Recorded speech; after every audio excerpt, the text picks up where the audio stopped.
Welcome to the deep dive. Okay, so today you've brought in this really fascinating stack of sources about a figure from Maratha history, Dattaji Pingale. Yes, Dattaji Pingale. And our mission really is to unpack the story of someone who seems absolutely crucial, but maybe often overlooked. It's a good reminder that, well, not all heroes are swinging swords. Exactly. And what's really compelling here, I think, is how Dattaji Pingale stood out because of his intellect and political skills, not battlefield command. Right. We're going to dive into how all that behind-the-scenes work he did was just as vital, maybe even more so sometimes than a military win, especially with everything going on at the time. Okay, so picking up on that, our Yeah. sources, they introduce him as Dattaji Trimbak Pingale, a senior diplomat and administrator, a chief officer in Sambhaji Maharaj's court. Comes from a Deshastha Brahmin family, so deeply knowledgeable in Sanskrit, Marathi, diplomacy, the whole deal. So definitely not a warrior type. How did that background sort of set him up for this key role? Well, he was like a foundational link, really. Dattaji served under Shivaji Maharaj first, learned the ropes. And then he rose up to become one of Sambhaji Maharaj's chief ministers.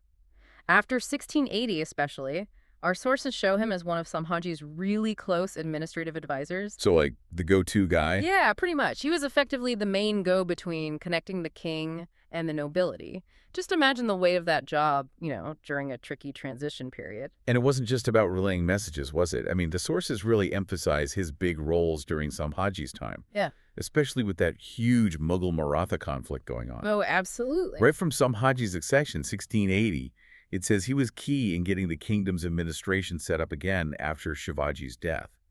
How did he even manage that? The political landscape must have been, well, fragile. His support was just rock solid. And his contributions were incredibly practical. Like between 1681 and 83, that initial phase of the war, he was deep into diplomacy, trying to keep things stable inside the kingdom when it could have easily, fallen apart. Wow. Then, say, 1682 to 1685, he was critical in the day-to-day running of things during those super intense war years. And that wasn't just pushing paper, right? No, not at all. This was organizing vital supplies, managing forts, coordinating troop movements, even getting revenue out to the Sardars, the military commanders, just to keep the war effort funded. So he was literally keeping the lights on. Pretty much, yeah, in a kingdom basically under siege. That's incredible, maintaining order when everything's chaotic.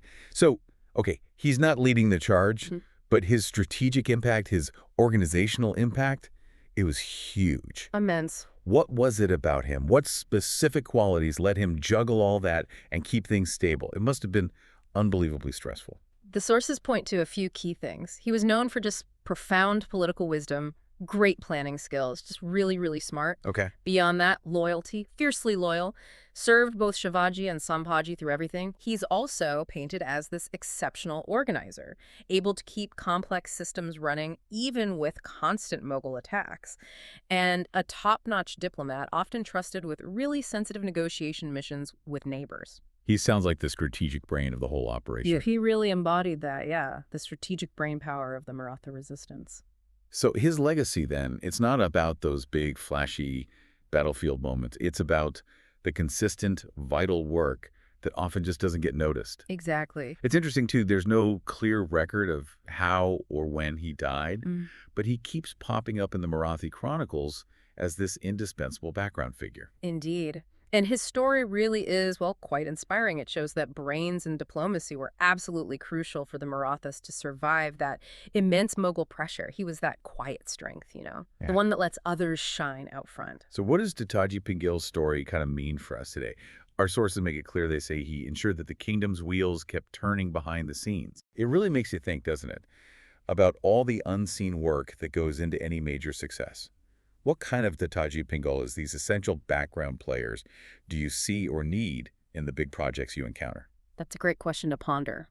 Well, thanks for joining us on this deep dive into the unsung administrative genius of Dattaji Pingale.